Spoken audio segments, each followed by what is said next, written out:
Welcome to Module 3. We are rolling right along here. So, pillars and posts. High level, content pillars, lower level, what goes into them.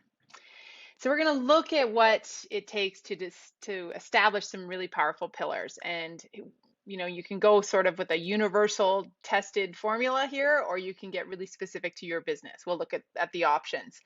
And then the content categories that can add some variety and spice to those pillars and keep it really, really interesting. And again, bring people back for more all the time. From there, we're going to try to develop 13 topics for each of our 4 pillars. And if you do the math, that's 52 topics that'll guide us through the year.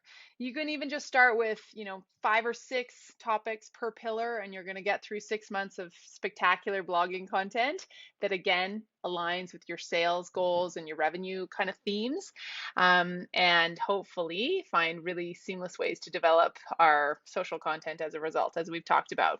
So combining them all into our blog post bank and establishing dates that can turn it into a calendar. So let's first start with the high level stuff. What are content pillars? They are the distinct themes of our storytelling or of our marketing program. And these can be, again, kind of emotionally charged or just straight up kind of inspired by our product offering or our categories of services. So we'll look at a few options, but the process is we determine our content pillars. These can change over time too. They don't have to be fully static, and they can change quarterly if you want to, if you're kind of rooting your pillars in some of your revenue themes or your sales goals. Then we develop the categories and then we brainstorm our post topics. So that is your challenge. The most universally applied content pillars look like this. Educate, which would be our thought leadership, our storytelling, our industry expertise, kind of the ways that we get across the fact that we know what we're talking about and that we're worth doing business with. Inspire, ideally it evokes some kind of emotion, it incites action. It is the kind of storytelling or content that leads people to want to share it or talk about it around the dinner table. It makes them feel some affinity for your brand or your business. And it can be that aspirational type content as opposed to just inspiring. And it serves its purpose to what we like to consider our warm leads in the middle, people that already know about us perhaps. Whereas, back up a step, educational content can serve that cold audience really well, of the high up top of the funnel, new prospects that don't know about us. For them, educational and awareness building content really makes sense. We're not educating them about us so much as about our offering or our industry or our, again, all the things that go into our business. Finally, entertain. Remember that entertainment can take many forms. A documentary can be just as entertaining as a rom-com. So you don't have to think about, knee slappers here. It can be laughter and interesting kind of fun stuff, but it can also be awe-inspiring or intriguing or whatever it is. In entertaining can be the kind of content as well that can convert or flip a hot lead. So someone who's been worked kind of or moved down the funnel or through the customer journey, and we're hoping that they take action, they purchase, they convert, or they come back to repurchase and to share or refer or whatever it is. And sometimes an entertaining kind of post or piece of content can be, something that's related to a sale or a coupon or an event, a campaign, but something that is actually going to evoke a little bit more action than the others. Okay, content pillar sort of example number 2 here. It can take any shape that you want it to. Maybe it's advocate, support, connect, community. That's an example from a nonprofit we worked with. The one on the bottom is from a flooring company who does renovations, commercials, and residential. Those are their 3 kind of entry points right on their website. And that's where they wanted to utilize their or stem their content from. Or maybe it's some of the more traditional or historical kind of context of content that you want to include. Or perhaps you've got a pillar dedicated to promotional type stuff where you do talk about your products more specifically and directly. So thinking about how that makes sense for you, in a lot of cases, people can take it a little bit further and get a bit emotionally charged with it. but it really does depend on how much you're tying it to your sales and revenue versus sort of deeper themes of desires and needs and wants of your clientele. Content categories are the next level. So we have our pillar. So I've got an I've got an entertaining post um, designed for my kind of hot leads. And that is going to be something about the 10 days of Christmas and the big offering that we're running. And I'm serving it up to people that have been on my website in the last 12 days or that are on our mailing list or that are past customers.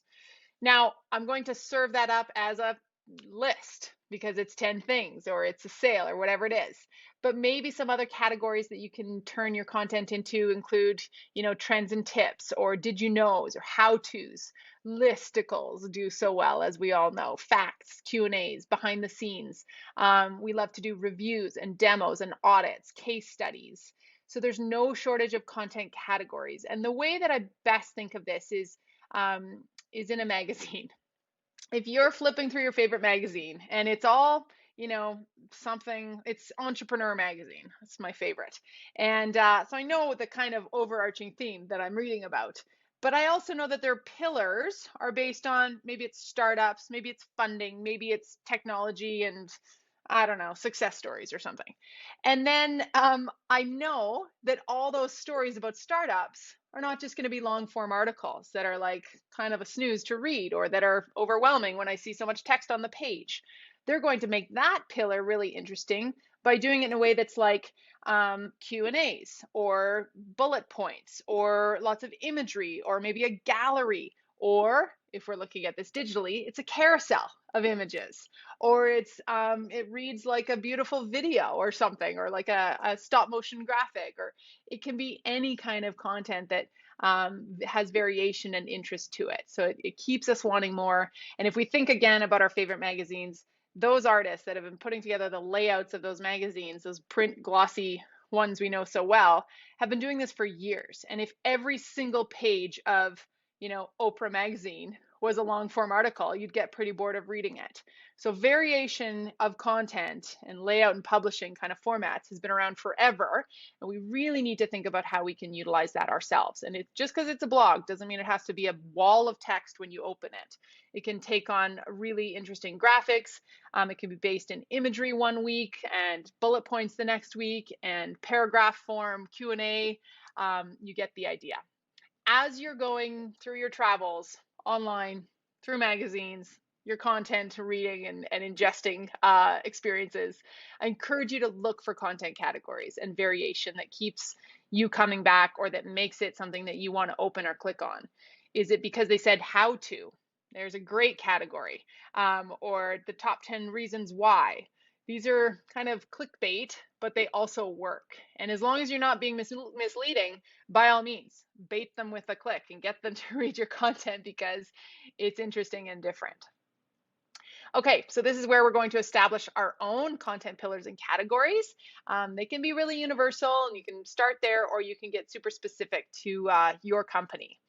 Then we're going to think about our some 18 blog topics. We say 18 because we've got 6 categories of 3 here that we really like to utilize. They're my favorite kind of jump off points and thought starters that are going to hopefully help you generate a total of 52 for your 12 months of amazing weekly keystone blog topics.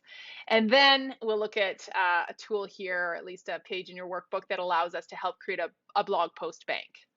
In the final module where we go into tools, I'm going to show you what we have as our blog planner. It's Social School's blog planner tool. You can see it in the tool shop on our website. But if that is something that you're interested in, it's what we use to plan out our posts or to really map out the specifics of them. And it's done in Trello, which is one of my absolutely favorite planning tools for all types of content.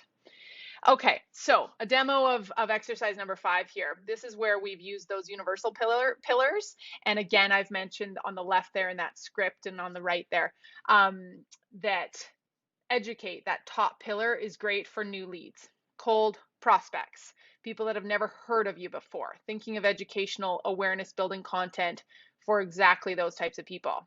maybe inspires for those warmer leads to keep them coming back for more, to get them to know you better, to move them through the customer journey or the sales funnel, to get them to that third pillar of content, which is entertain or convert, take action.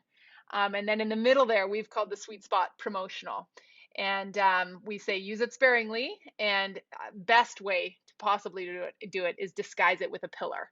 So you've got an educational how-to when really you're selling that new dog collar that you invented, because it keeps dogs more cool in the summer or something. How to keep your dog, whatever it is, you get the idea. Content category ideas. These are, again, maybe my favorite. So the how-tos, show us, tell us, be the expert. How-tos are an excellent way to provide value in a quick and punchy way. Did you know what might be obvious to you is interesting and probably not super obvious to us? Answer our questions and queries, and don't discount what you think people already know about your pizza making operation. Tell us, what are you asked about the most often that you could probably turn into a blog post or three that is kind of knowledge to your layperson potential consumer that isn't interesting to your industry peers or your wife? Remember, she's not your audience. I am. Demos or tutorials, an amazing way to give and serve people how to use something, how to do this. I marvel at the flower shops and the macaron maker down the street from me that hosts macaron making tutorial nights. And you think, why would he do that? He's just like cutting himself off at the knees because everyone's going to go home and make them themselves.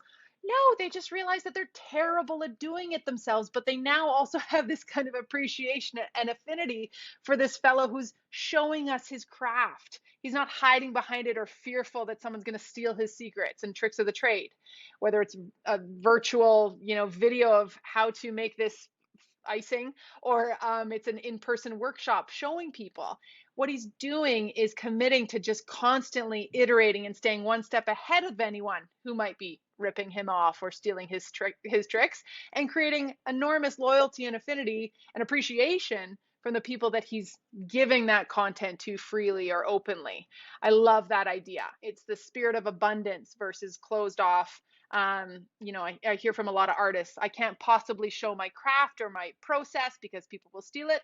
Okay, that's up to you. However, how then on earth are we supposed to connect with you, appreciate it, and engage with you and want to buy from you or share this incredible process that you have generously shared with us? So demos, tutorials, those can go a long, long way.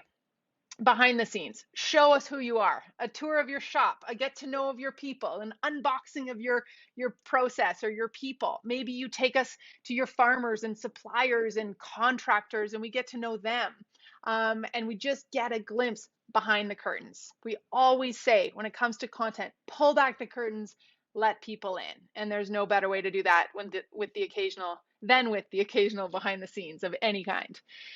Product review, same thing, just let us in. Show us your tools, show us what you use, show us how you develop what you do. The businesses in particular, service providers, the massage therapists, chiropractors, dentists who are constantly saying, the tax guy, the accountant, the bookkeeper, I don't possibly have any interesting content, Kelly. What should I do? Okay. Well, you could show us the tools you use. You could create a kind of tip sheet or tool sheet or anything for us that, again, is answering my questions that might be so mundane and lame to you, like how young is too young to take my kid to the dentist for the first time, or what is that thing that you do and why does it cost so much? Or just show up and be human and let us in, do a review or do a demo of some kind to explore that with us. But also just thinking about that transformation that you're offering someone. So back to the idea of the bookkeeper, or maybe the accountant, no offense to those wonderful people. But if that's your line of work and you can't figure out how to possibly make interesting content out of that, take us into the end result, the transformation of the people that you have worked with or served and who they are. So you're not focusing on the actual acute product or service, but the person, the user and the end result, and how their lives are changed. Fiber optic internet companies. You think that we want to see that install of your fiber optic, whatever it is, wiring? No. The cables? No, please don't. And don't show me that giant check of you building the baseball diamond in that community that you just installed your fiber optic cabling either. No, zoom in, show me the faces, the humans, the success stories, the case studies, and the people whose lives you have transformed. Make me fall in love with your fiber optic internet company. Top fives we talked about already, ways, ideas, campaigns, anything. Just make me a list and keep it interesting, and don't just do it at the end of the year to sum up 2021 and how great it was or not. Interviews, play host, let us in. And this is a great way for you to kind of cross promote with other people, other influencers, or just straight up people in your field. Remember, influencers do not have to be celebrities. They can be the farmers, outdoorsmen, suppliers, chefs, bakers, whoever, physiotherapists in your realm that would make fantastic interviewees and content creators alongside you, and they position you as the host, the expert, the kind of platform for all of those other people's ideas, which is great.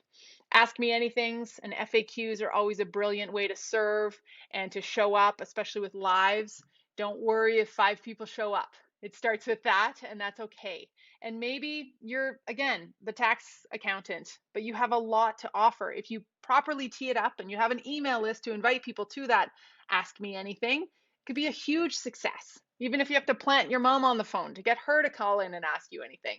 What a wonderful way to show that you're answering people's questions in real time and that you can seriously show up with the answers they need. I constantly think about this for the amount of time we all spend with customers on the phone where we're answering their questions and solving their problems because they didn't find those answers on our website or our social feeds or whatever. How great that kind of content or video would be if we could just have captured it and served it up. So maybe in advance, think about creating that kind of content so people don't have to hunt for it or call you for the answers. Case studies. So you get the idea. There's lots here that can really bring to life and create extreme amounts of variation and interest among your content pillars. So your turn. Try and name 3 to 4 pillars. And actually, I only have 3 here, but if you are subscribing to something that I will talk about in the next module, our nicer method of content creation, we've actually started using 1 pillar per quarter. So you may want to have 4 pillars, but it totally depends on how many kind of themes you might have from a sales perspective throughout the year, and what it is that you want to base your pillars in. If it's products, or again, it's kind of campaigns, or it's something more emotional, it might not make sense to divide them up by quarter. So it's totally up to you. But when we divide ours up by quarter, they correspond with a launch or an offering that we are really focusing on for that quarter. Yeah, we can throw in other content pieces from other pillars and other quarters, but for the most part, we're really focused on that, creating the richest type of interesting content we can throughout that entire 12-week phase that is based in 1 pillar. So from there, what other kind of content categories really resonate with you that you can create on a regular basis and that you can bring to life in your blog content, of course, in particular? Next up, the blog topic generator. So this one is a helpful way to create 18 seriously compelling posts. Thinking about things like, what are the 3 questions that you're asked the most often as it relates to your work? 3 misconceptions perhaps about your company or your industry that you'd love to clear up. When people work with you or your company, what are they most surprised to learn or to find out or to discover as they go? 3 things that you could talk about for days without ever getting bored. 3 little known facts maybe about you or your company or your industry. Again, kind of like just pulling back the curtains. 3 things that you or we are absolutely the best at in your field. So don't be afraid to really shout about it. Those could be your secret ninja talents, or they could just straight up be the reasons why you are different or better than your competitors, or why you stand out and should be the one that's selected versus the other guy. And then if you think about pulling this all together in an idea bank, you can start to see how the pillars and categories can line up. So an educational how-to post, an educational behind the scenes, an educational did you know? And that can really, again, spice things up. And before you know it, your content practically writes itself. And of course, if we're thinking about this in blog posts and we had 18 of them, then we know for sure that we could generate 50 to 100 social posts because we can easily pull 4 to 5 sound bites out of every single blog post. So now we're really starting to fill our content bucket. Next up is module 4, the process. We'll look deeper at, once we've laid the frequency requirements of our blog, and of course those pillars and categories, and starting to think about specific post topic ideas. What is the process for making it happen that makes sense for you? Monthly, weekly, how far in advance? Are you batch writing? Are you writing on the spot? I will see you there.